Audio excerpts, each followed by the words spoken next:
I have trust issues with Nico Iamaleava.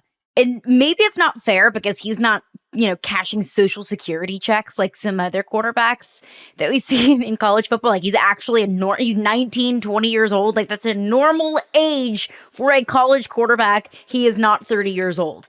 But Nico has really only kind of lived up to the hype of the reportedly $8 million NIL deal, the next coming of Peyton Manning, the savior to this Tennessee football program. He's only done that against Kent State and Chattanooga. You get credit for beating up on the bad teams. But Tennessee has much bigger goals to achieve this year than just beating up on Chattanooga and Kent State. Like against Arkansas, he threw for 158 yards. Against OU, 194. Against NC State, 211. And in those 3 games, he's thrown 3 touchdowns and 2 interceptions. And look, against OU, he didn't have to do anything super sexy. They were running the ball super effectively. Oklahoma coughed up the ball twice and just kind of handed Tennessee opportunities on a silver platter. He had 2 bad picks against NC State. One of them was a pick 6. But you look at the final score, it was like 51-10. So you say, okay, does it matter? Like you said, Adam, you can make those mistakes. You can afford to make some of those mistakes when you beat up on some of these inferior teams. But it reared its ugly head against Arkansas. That's really when you started to see the dents in the armor. When you could afford to be conservative against Oklahoma, you really couldn't afford to do that against Arkansas. The way that Taylon Green was moving the football, the way that Arkansas's defense was taking away the run for the most part, when they needed Nico to make big plays, he couldn't. He was overthrowing receivers. The 4th and 5 on the final play of the game, you have to score. You have to get the ball out of your hands. And what do? You run out of bounds. I was so looking forward this year to seeing a Tennessee offense that was a little bit more reminiscent of 2022 with Hendon Hooker. And instead, I think what we've seen so far, at least against conference opponents and Power 4 opponents, it looks more like the Joe Milton offense. And I know that sends shivers down some Tennessee fans' spines. Now, I think that Nico is still an incredibly talented quarterback. I think that he can still achieve a lot at Tennessee. I still think that Tennessee can be a college football playoff contender. But now I have some more reservations about what this offense truly is and can be. When I watch Nico play, I am reminded that this is a guy who has not played much college football. And it's his first year starting. And I feel like with all the hype and excitement around Nico, I myself kind of forget that he's as young as he is and he hasn't played at all. And he plays like a guy who hasn't played at all. I look at a couple of things. Caroline, you just mentioned the play at the end of the game where he did he throw it out of bounds or ran out of bounds? One of the ran out of bounds. Didn't take a shot to the end zone on the last play of the game. That is such a bad mistake for a quarterback to make.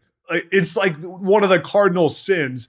End of game situation. You practice it all the time, but there's nothing like actually doing it when the lights are bright and you're on national television. And it's different than when you're practicing it, on your grass field at Tennessee. It's different.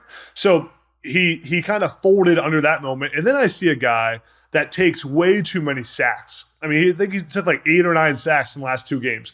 And some of those are on him. Some of those are where they're hot, meaning that there's an extra blitzer, they can't block him, and he's got to know that and recognize and get the ball out of his hand. That not all those sacks are on the offensive line. Half the battle is just feeling the pressure and knowing how to evade it. So those are things that young quarterbacks do a lot. Take sacks, and they're bad in situational football, and that's what we've seen so far. You think about, yes, we know what happened against Arkansas, scored 13 points, and he was sacked 4 times. But you think about the Oklahoma game.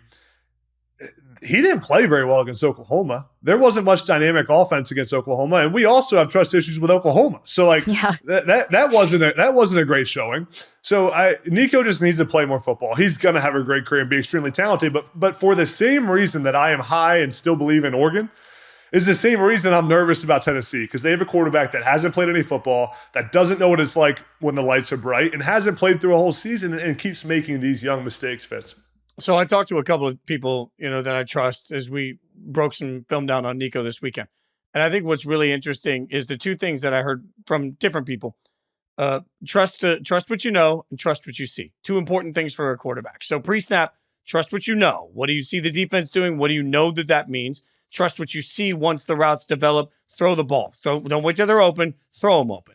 And two things that we're seeing from Nico, to Adam's point, he's holding the ball for a really long time sometimes because he's not trusting what he knows.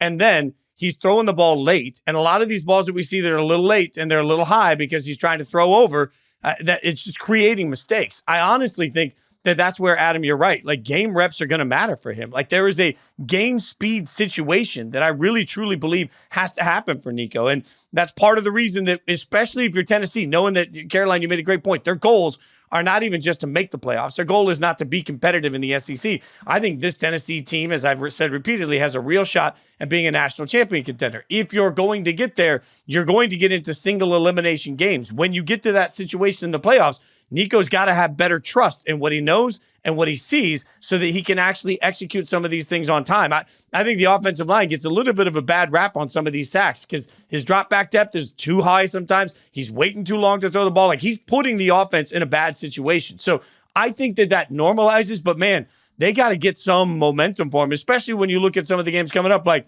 do I trust him right now against Alabama?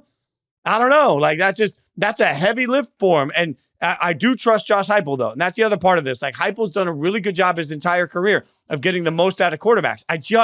I think we need to remember that we're only a few starts into his college career, and he needs more. He needs to make these mistakes, survive these mistakes, get him out of his system, because in late December and January that we now have in college football, he's going to lose his team games if he's playing the way he plays right now. It's an important reminder of how little football he's played. I think that's a very, very important point. And that's only going to be, I think, more of a conversation moving forward in NIL era. Whenever you have these stud 5-star quarterbacks that are getting multi-million-dollar NIL deals, and you've got fans in the stands cheering their names. They want to see Arch Manning. They want to see Nico. They want to see Jackson Arnold. And then your expectations are so high for these young quarterbacks when sometimes they just need to see stuff and they need to make mistakes. And sometimes those mistakes don't cost you games. And sometimes, unfortunately, like we saw on Saturday in Fayetteville, at least for Tennessee, those mistakes did cost Tennessee a game.